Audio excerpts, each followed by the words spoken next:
Hey guys, and welcome to episode number 78 of Diehlman at Halftime, the NBA podcast that tops all others. I'm your host, Larry Diehlman, joined by my co-host, Chris DiPietro. If you're joining us for the first time, it's great to have you, and if you've been a regular listener, welcome back. We have a lot to cover today and not a lot of time to do it. We'll look at a general overview of the NBA this week, and then discuss some important topics across the association.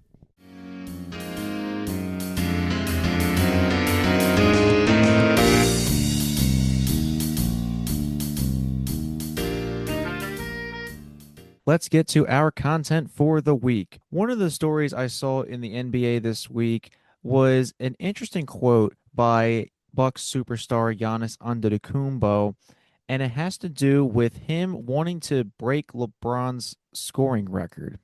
So Giannis said he wants to break LeBron's scoring record in about 4 or 5 years, even though he has about half of LeBron's career points. Giannis currently sits at 42nd all time in NBA scoring. He's about 500 points away from passing Sixers legend Hal Greer. Quote, I think I'm going to be 35 years old, sitting in this chair, having a discussion of I am the top of the all-time scoring list. It's something that I want to do, end quote. So I was looking at this CBS article, Chris. Giannis would have to average either, 64 points per game in 4 years or about 51 points in 5 years, assuming he plays all 82 games per year.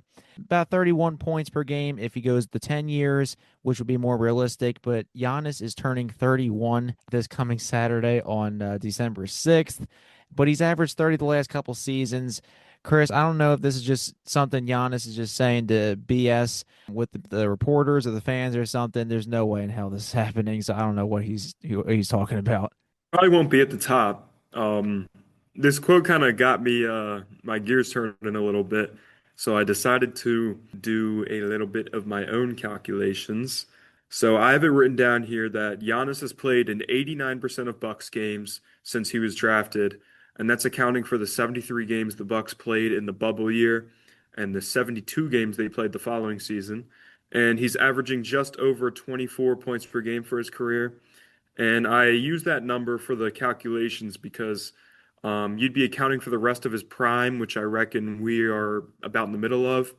And also when, that inevitable decline hits and he's kind of in that 20s, 15s points per game level of scoring compared to the 29, 30, 31 he's at now. And according to my calculations, he'll need to play just over 13 more seasons to catch LeBron at that level of availability and at that scoring pace. And with those same numbers, if he wants to catch him inside of 5 years, like he determined, he'll have to average just over 63 points per game. Pretty similar numbers to what that CBS article pulled, it sounds like. So, yeah, it's pretty safe to say he won't be catching LeBron. And, I kind of just play with these numbers for fun, but I don't really think Giannis necessarily meant or was stating that he would be on top of the scoring list in 5 years. I kind of think he was more so saying he'd be up there, which is a lot more reasonable. I could see him breaking 30,000 points in the next 5 seasons, 5, 6 seasons. But with Giannis currently being at 21,028 career points and needing another 21,232 to catch LeBron right now, me, Larry, and in all likelihood, anyone listening at home right now, we're all closer to catching Giannis on the all-time scoring list than Giannis is to catching LeBron. Yeah, I'm not really sure that, this is something that is achievable or attainable for Giannis. As Chris said, I think all of us are more so closer to breaking Giannis's career mark than Giannis to LeBron. But Giannis is probably one of the closer things we have to LeBron in this current NBA. Just like a big bodied forward, bullies people in the paint, kind of like a triple double threat, plays good enough defense. In Giannis's case, very good defense. LeBron maybe past that point in his career where he's playing around the clock defense. But I mean, I think Giannis, like you said, 30,000 is definitely a goal of his. Definitely nothing to sneeze at. 30,000, a great mark in anybody's career, but yeah, I don't know. But hey, when I used to have I was doing a season in like 2K, like my career or something, or my league back in the day, and I think one of the times I was averaging like 54 points and 17 assists per game. So even that's a little unrealistic for Gotta turn Mr. the difficulty up, my guy. I mean, come on, it's kind of fun to do that.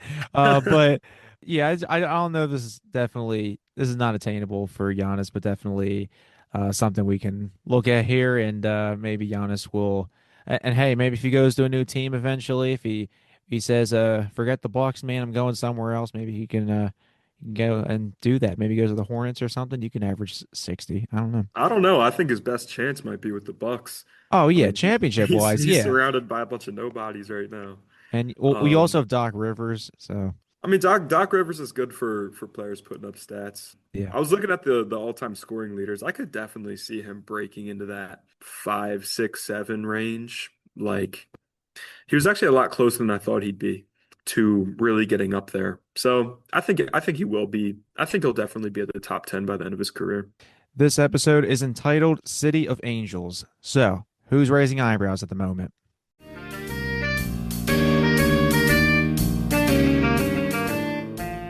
Alrighty, LeBron James, to some the greatest basketball player of all time, back from his long-awaited injury recovery from the sciatica, I believe. He's played 6 games so far for the Lakers in this regular season. And I think the biggest question was how is LeBron going to fit in with a Lakers team that A is already playing very well right now, but also a team that kind of has a clear-cut 1-2 in Luka and Reeves. How's LeBron going to fit into that? Yeah, obviously, we know he's a very versatile player. I think it was after his first game, he almost got questioned about how he'd fit in, and he was almost offended by it, saying he could fit in anywhere. And I totally believe him. And despite having a rough game against Phoenix last night, where his 1,297 consecutive 10-point game streak was in some real danger until I think about 6 minutes left in the fourth quarter. He's looked pretty good this year, I think. His roles definitely shrank a bit.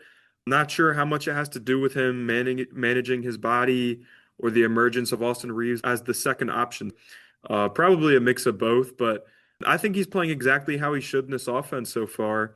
And credit to JJ Redick for that.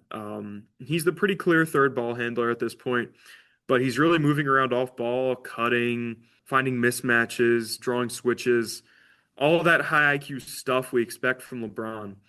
And, he's clearly not the LeBron from the past. His role isn't that of the past. His aggression isn't. His activity isn't. But that's totally okay on this team. Again, with Luka and Reeves kind of establishing themselves as the 1-2 ball handling scoring punch, with how well Austin Reeves has been playing so far this year. And, they don't need LeBron to be the LeBron we're used to.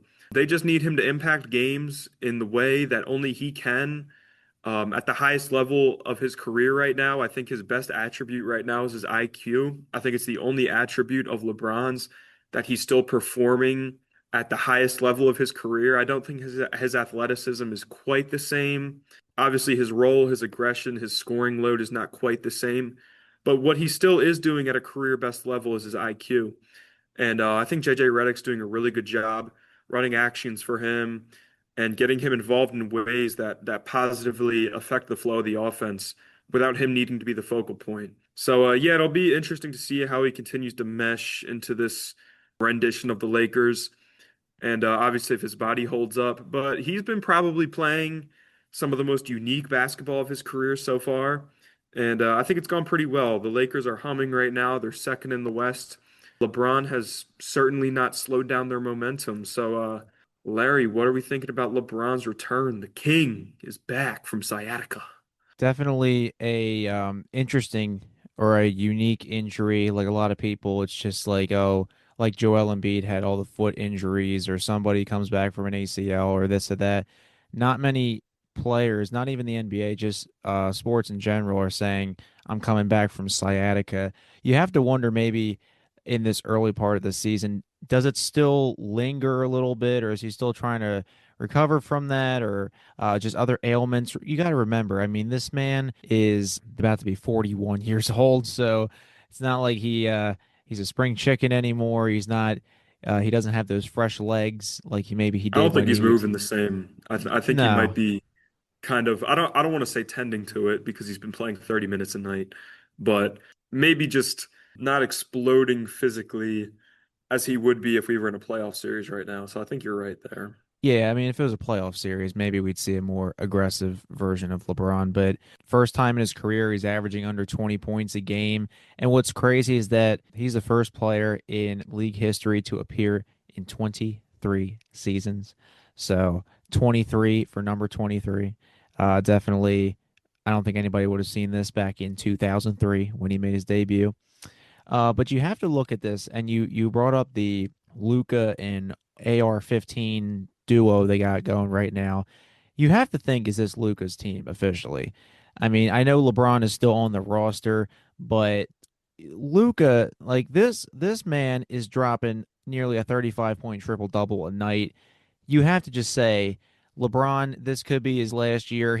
Even if he goes next year, he's going to get the farewell tour like Dirk Nowitzki did, or Michael Jordan once did. So I think LeBron's going to get his tour and his flowers or whatnot. But I think you have to start saying this is Luka Doncic's team. He's the face of the franchise at this point. They hilariously robbed the Mavericks last year, so this is a man that you can say yes, he's our franchise. He's definitely the franchise at this point. I think he Oh could have yeah. said that last year. Yeah, It's Luka's team. yeah, it is definitely Luca's team, LA Luca, whatever you want to call him. Kind of transitioning to that, with LeBron now being back, even though he hasn't been at the top of his game just because he's starting to age, the Lakers, Chris, are pretty hot on the Thunder's trail. The Thunder literally still have one loss as of this recording, which is insanity because Jalen Williams just got back and they're still doing what they're doing. But the Lakers are only about 4.5 games behind the Thunder right now. And Austin Reeves, my goodness, 28 a game. His averages have been going up every year, but did you see him dropping 30 a game? I mean, even with like King James on the roster, that guy named LeBron. No, not at all. I don't think a soul did a couple of years ago. He's just been getting better and better every season. He's playing with a tremendous level of confidence right now. He's shooting the ball really well. I think he's really grown as a playmaker. He has super high IQ. And again, I can't credit JJ Redick enough. It's funny, JJ Redick was almost a leader of the I kind of want to say NBA nerd community back when he re first retired and he was all over the media. And, he was on Twitter and he was on his podcast, The Old Man of the Three, talking about almost kind of criticizing a lot of the coaching happening in the NBA. And Redick was almost the ultimate litmus test of what happens when you take one of these highly intelligent media members, whether they be a former player or not. I'm sure being a former player obviously helps, but what happens when you take a guy like him sitting behind the screen talking about these coaches and thrust him into a role? And the Redick hiring was obviously criticized a lot at the time. People obviously didn't really think he had the acumen to coach an NBA team yet. I don't think he never coached like high school or college. I mean, he No, he I he was went just about to from say he is went from player to analyst to, podcaster to head coach of NBA head coach. probably the second biggest media market in the United States. Yeah, I was a pretty avid watcher of The Old Man and the Three when Reddick was still on it. And I believe he mentioned that his only real coaching experience was, I want to say, his third grade son's basketball team. So he went from coaching third graders to coaching LeBron James. So it's really been such a cool development watching the success JJ Redick is having right now as the head coach. He's been really creative. It seems like he's running all the right actions for these players. I still don't think the Lakers have really put together like or many serious like this is a team to be reckoned with performances. Like they've kind of skated by in a lot of their games, and I think there are lapses in JJ Redick's genius on the basketball court. But they're 15-5 in the Western Conference right now, and they were missing LeBron for a majority of this young season. And yeah, they've been playing super well. Austin Reeves is playing the best basketball of his career. Undrafted free agent out of Arkansas, man. It's unbelievable how well he's played. Luka Doncic is Luka Doncic. I think DeAndre Ayton's played pretty well too, which I wasn't really expecting. Wait till the Lakers get those JJ Redick third graders on their team because LeBron will be like 50 something at the time. So wait till they get those third graders. Yeah, LeBron will be sitting in the corner throwing around hand motions at JJ Redick's son, where to cut, setting off ball over there. Because you know that's kind of the role LeBron has embraced so far this season. And who knows what it'll look like when he's 50 and he'll have 60,000 career points. I don't think Giannis will be catching him then. But I do want to say though, I don't know if any team is quite on Oklahoma City's tail right now. LA's second in the conference, obviously. They're playing really fun, unique basketball right now. But they have 4 or 5 teams on their tail, on LA's tail, and you know, the Lakers are still 4 or 5 games behind the Thunder, and the Thunder 20-1. That is almost just inconceivable right now. They're playing amazing, and they've been missing Jalen Williams for a majority of this year, and it hasn't really looked like he's missed a beat in his role in the offense. But yeah, we might be looking at a truly historic team. I think we are looking at a truly historic team in this year's Thunder. But hey, again, all the credit to the Lakers. I don't think they're near the team OKC is, but I don't know if you could take 3 teams in the history of basketball that are close to what this OKC team is right now. The Lakers have been playing awesome. Again, being 15-5 in the Western Conference is very impressive. And I think they're on pace to win 61, 62 games right now, which I don't think quite will hold up. But if LA can have a 55 win season in this Western Conference, that would be a huge win for the Lakers. Yeah, I think any 50 win season, or especially in this Western Conference, would definitely help the Lakers in any sense. Some other things I saw, just kind of doing some research for today's episode. So I saw Marcus Smart is low-key having a nice little bounce back season after, let's just say, some seasons with the Memphis Grizzlies and the Washington Wizards. So having a nice bounce back season. Obviously not what he was when he was on the Celtics, Defensive Player of the Year, but definitely can help with the Lakers. And they've had some defensive struggles recently, especially with big men. So Marcus Smart can help at that guard position. I saw too on the Lakers' schedule, they have been winning. They've beaten some good opponents. They also have had a favorable schedule recently. They beat the Pelicans twice, they beat the Jazz twice, and they beat the Clippers, who are an absolute dumpster fire. Oh my Lord. So yeah, they've had some easier opponents, but I think they'll have some tougher ones coming up. But overall, I think that the Lakers are showing that, who they are, and they're a great team to deal with in the West. And like you Yeah. said, I don't think anybody's really on the Thunder's tail. I just said they're on the Thunder's tail because they're the closest out of anybody. Standings But wise, sure. yeah, yeah, yeah. But But yeah, I man, I think really want to see this Lakers team tested with LeBron. Yeah, let's get him a Houston. Let's get him a Minnesota. Let's see LeBron in a playoff tier game. It's gonna be uh, fun.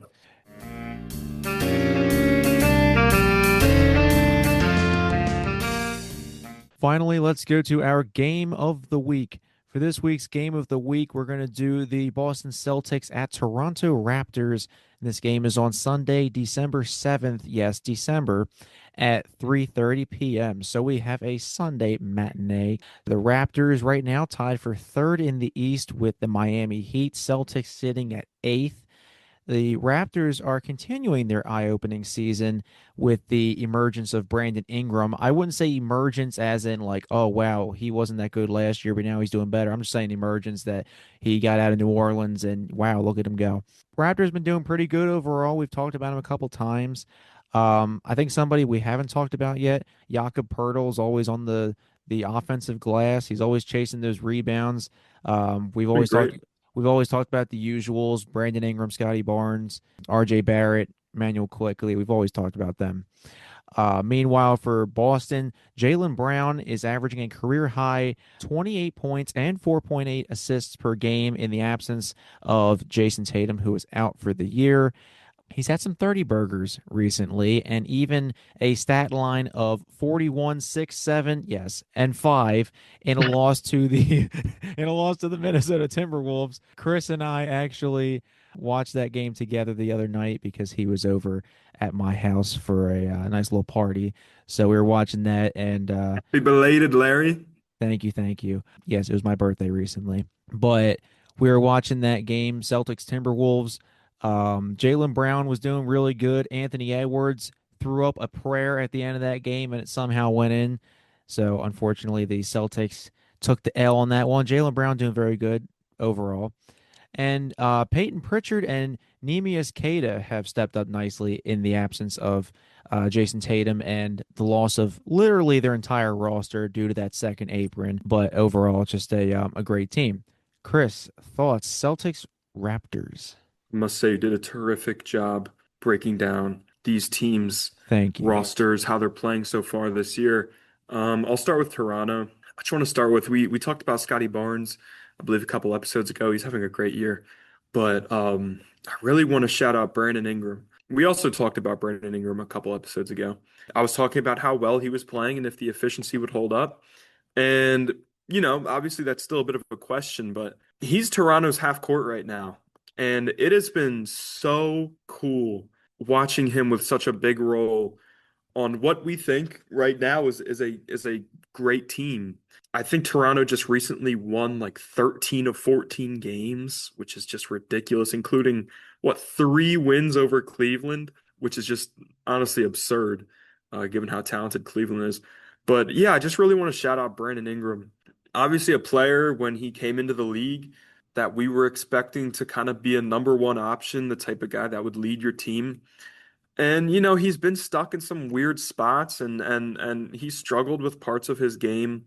Hasn't been the most efficient shooter throughout his career. And again, we talk about the qualities of a winning player and Brandon Ingram didn't quite display those as a number one option in LA and New Orleans.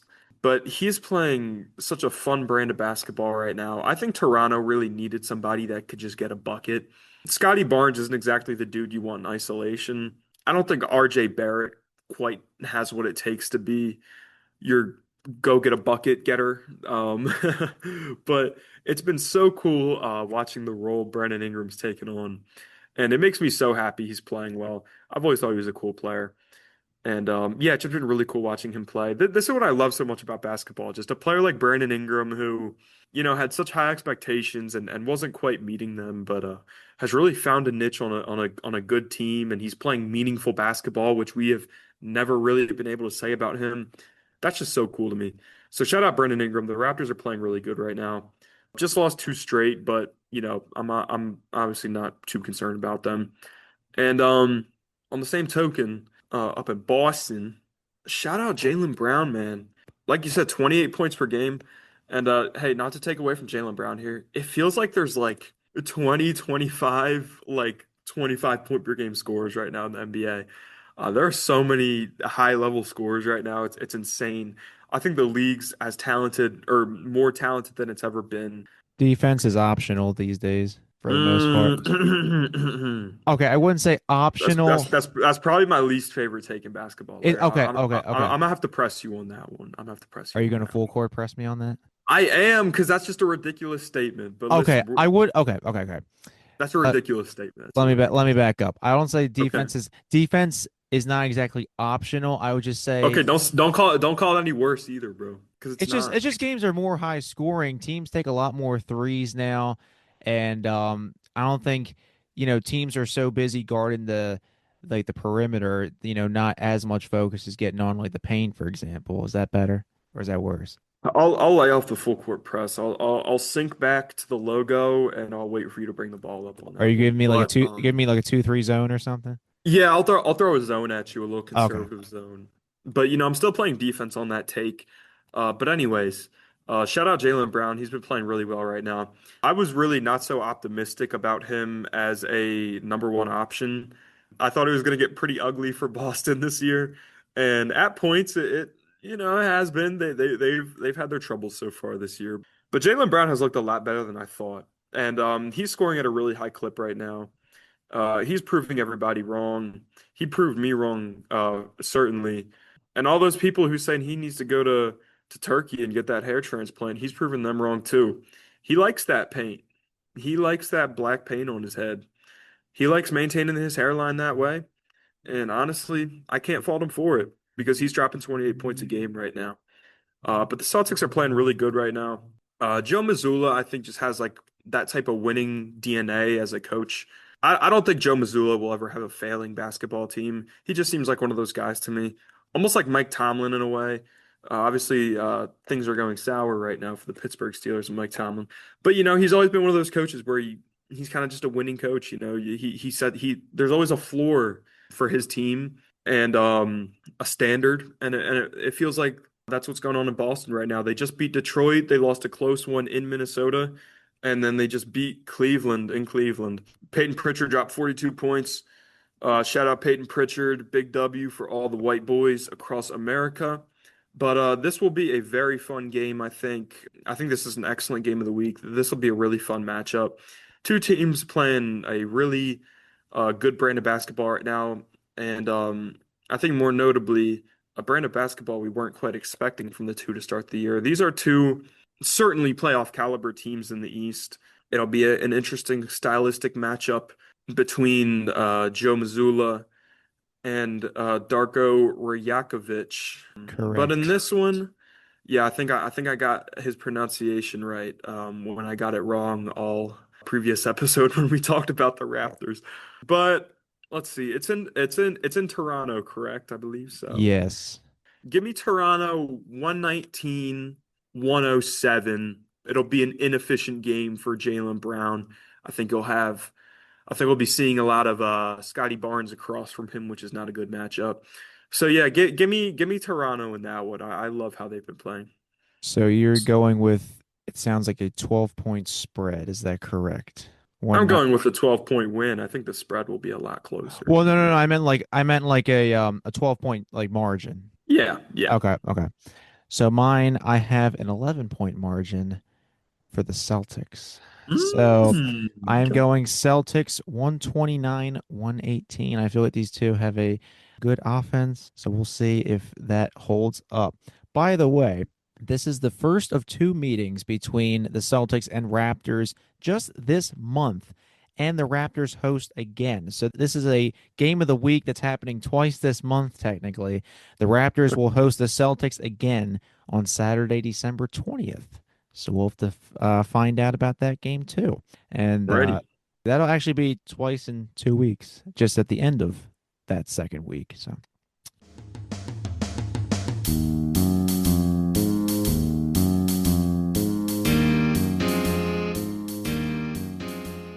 Well, that's all the time we have for today. If you haven't already, make sure to follow the podcast accounts, Chris and me, on social media. The three podcast accounts on Instagram, TikTok, and X or Twitter are under @Diehlman@half. My personal X and Instagram are @Larry Diehlman. Chris's personal X and Instagram are @ChrisDippy. All 7 handles are in the description on Buzzsprout, Spotify, or wherever you get your podcasts. Remember, although you can find Diehlman at Halftime on major podcasting platforms like Spotify, Apple Podcasts, Amazon Music, iHeartRadio, and YouTube, the main podcast website is on Buzzsprout. The website URL is Diehlman@halftime.buzzsprout.com. Feel free to send a comment by using the Send Us a Text button located in each episode's bio. With the exception of Apple Podcasts, the text option is available on Buzzsprout and all of the major platforms. Your comment could end up in the fan mail section of the Buzzsprout website. And don't forget to spread the word about Diehlman at Halftime. See you next time, fellow Hoops fans.